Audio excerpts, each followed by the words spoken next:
Hi everyone, I am Cristela and I am with Princess May, and welcome back to our channel!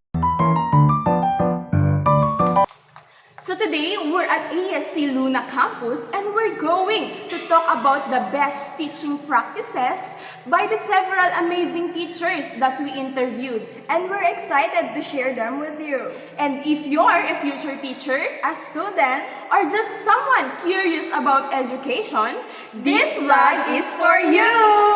So what makes teaching effective? Is it the strategy The teacher? or the connection with students? Let's find out what real teachers had to say. So first, teachers emphasize learner-centered teaching. Instead of just lecturing, they focus on students, letting them participate, explore, and express their ideas. So students learn better when they are involved. So dito, si teacher, hindi lang siya basta-basta nagre-lecture or nagdi-discuss. So sa kanyang topic or sa kanyang lesson, hinahayaan niya ang open-ended question or ginagawa niya ang open-ended questions to ask students kung ano nga ba yung mga opinions or ideas nila to share it with the class. So next is active learning. Teachers use group activities, games, and hands-on tasks to make learning more fun, interesting, and meaningful. So active learning, or kung sa Tagalog, aktibong pakikilahok ng mga estudyante during class discussions. So dito, sinasabi na yung mga teacher, kailangan nilang gumamit or kailangan nilang i-group yung mga estudyante with different activities and ginagamit din yung games and hands-on activities para sa ganun matuto sila, mas maging interesting yung klase at maging meaningful. Kasi kadalasan may mga estudyante na kailangan meron silang ginagawa para sa ganun makarelate sila kung ano yung sinasabi ng teacher. Kaya naman kaming mga science, hindi sapat ang discussion lamang. So, ginagawa ng teacher, nagpapalaboratory sila or experiments, hands-on activities, nang sa ganun habang nagsasalita siya, meron din kaming ginagawa para mas maintindihan. At hindi lang yun, para rin mas maging fun ang learning and interesting and as well as maging meaningful ito. Another key strategy is having clear objectives. So before starting the lesson, si teacher sinasabi niya muna sa mga estudyante ang kanyang mga lesson goals or yung kailangan nilang masungkit sa araw na iyon or yung goal nila or yung target nila nang sa ganon maging aware yung mga estudyante kung ano yung matututunan nila ngayong araw na ito at kung bakit nila iyon kailangang pag-aralan. So this helps them keep focused and motivated.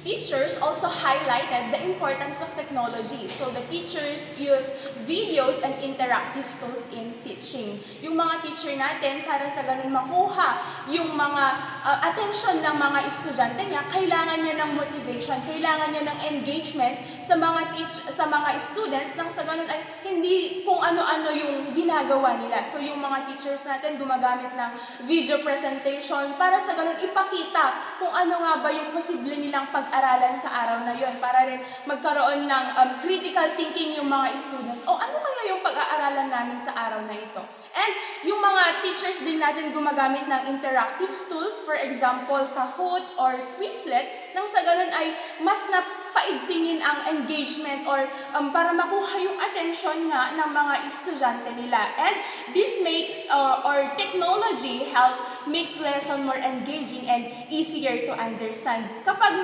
nakuha na ng mga teachers natin yung attention naming mga estudyante, mas napapadali na yung pagtuturo kasi focus na yung mga estudyante. Curious sila kasi kung ano yung pag-aaralan, kaya naman buong attention nila ay nasa kung ano na yung sinasabi ng kanilang guro. So next is the use of differentiated instruction.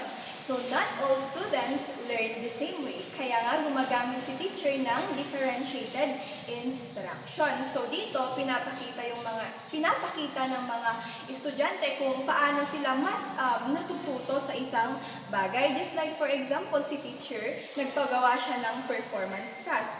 Kunwari sa environmental science. So paano nila may papakita yung pangangalaga nila or Yes, pangangalaga nila sa ating environment.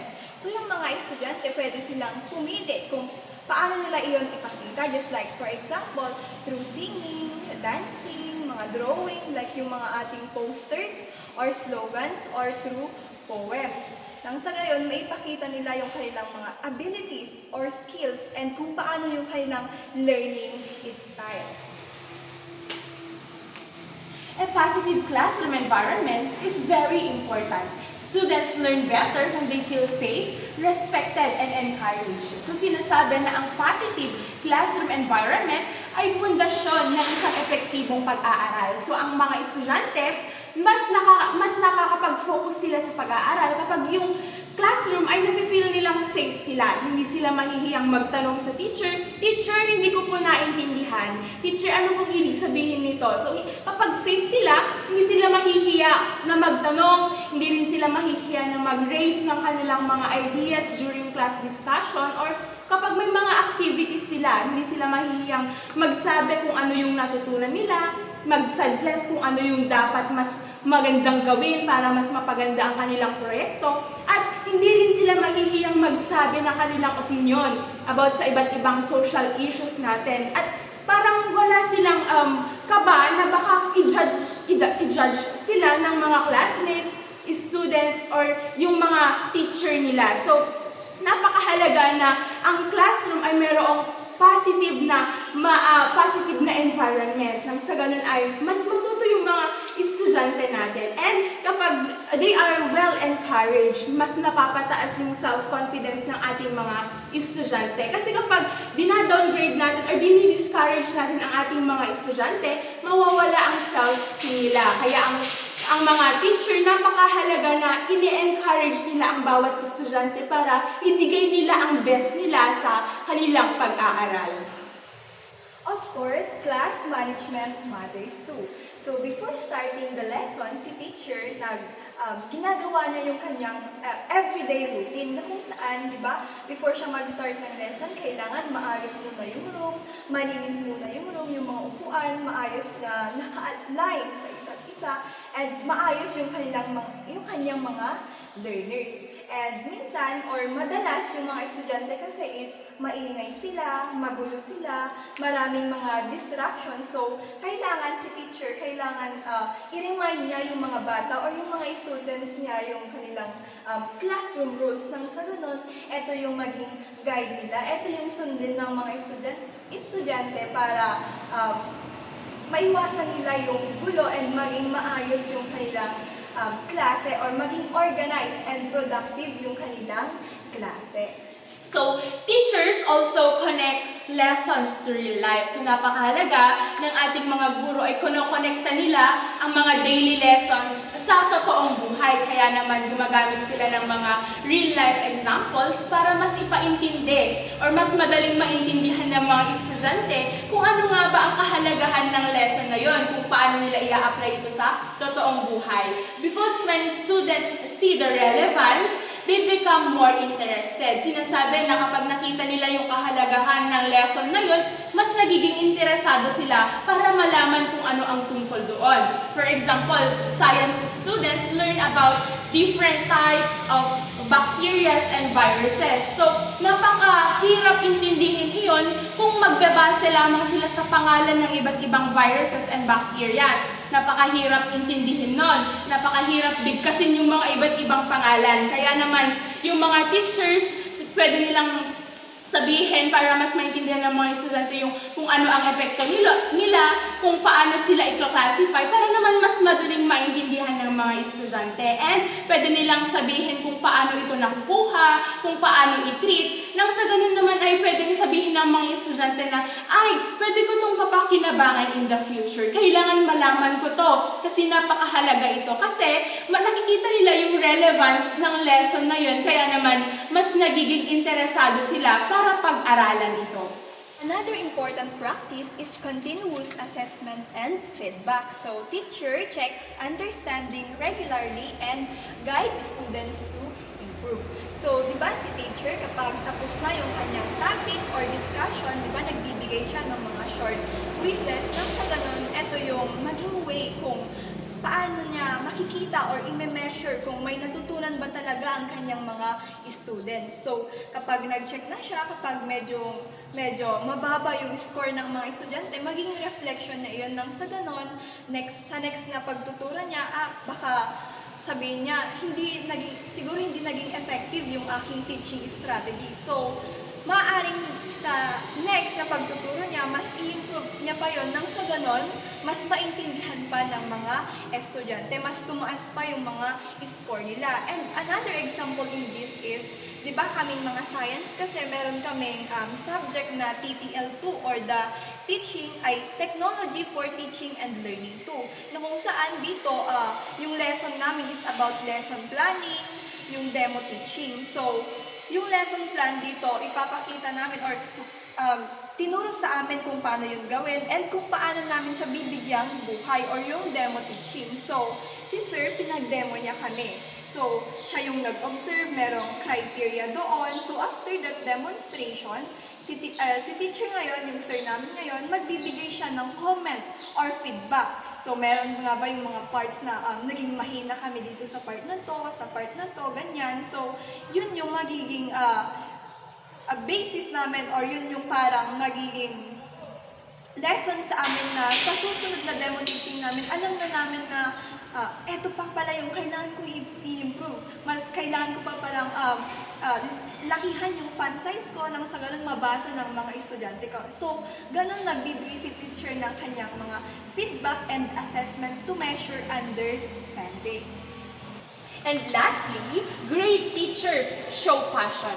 When you as a teacher love what you do, it inspires students to love learning too. So, bilang isang guro, napakahalaga na mahal mo kung ano yung ginagawa mo. Yung pagtuturo, yung paggawa ng lesson plan, yung pag-handle ng iba't ibang estudyante. So, totoo nga naman na napakahirap maging isang guro. Nakita ko sa mga napagdaanan kong teachers kung gaano sila ka-stress, kung paano i-handle yung iba't ibang klase ng estudyante. At oo nga naman, mahirap. Pero, napakahalagang ipakita mo na mahal mo yung ginagawa mo. Kasi kapag mahal mo yung ginagawa mo, mas mapadali ito kasi mas magiging willing ka para magturo kahit mahirap ang pagtuturo. Mas magiging willing kang magpuyat para gumawa ng lesson plan. Hindi siya masakit sa damdamin, hindi siya masakit na nakakapagod na, nakaka-stress, ganun. Kasi mahal mo yung ginagawa mo. At kapag nakita ng mga estudyante mo na mahal mo yung ginagawa mo, mas ma-inspire sila na pahalagahan yung effort mo, yung mga sacrifices mo kasi mahalagang, kasi napapakita mo na mahal mo yung trabaho mo at nagiging inspirasyon ka din nila para maging isang kagaya mo rin sa future. Maybe yung mga estudyante nakikita nilang kung gaano ka ka-dedicated sa pagtuturo. So, pwedeng sabihin nilang, ay, in the future, gusto kong maging kagaya ni teacher. In the future, kapag nagkaroon ako ng trabaho, gusto kong mag-sacrifice ng kagaya ni teacher. So, napakahalaga na you show to your students what your true self is, na yung kung mahal mo yung pagtuturo, show them what real love is. Yun ay napakahalaga para hindi lang para sa'yo, kundi para sa mga estudyante mo at sa mga co-teachers mo din. And there you have it! These are the best teaching practices shared by our teachers. So remember, teaching is not just about delivering content. It's about inspiring minds and shaping the future. Thank you for watching! And if you enjoyed this video, Don't forget to like, share, and subscribe. see you in our next vlog. Bye!